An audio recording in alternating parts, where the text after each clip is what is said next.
Rizq Allohdan birodarlar. Hunarimizdan emas, otamizdan emas, ishxonamizdan emas, shepdan emas. Kimdan?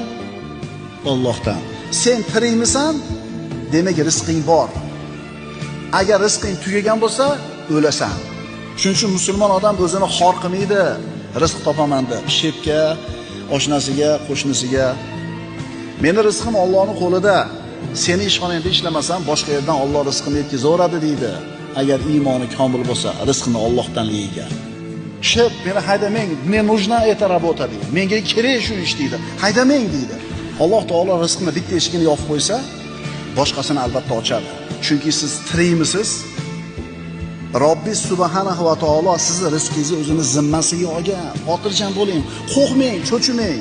Kursda o'ynashdan ham qo'rqmang, do'konlar buzilib ketdi desam qo'rqmang. Sizni rizqingizni Alloh o'zini zimmasiga olgan. Xotirjam bo'ling.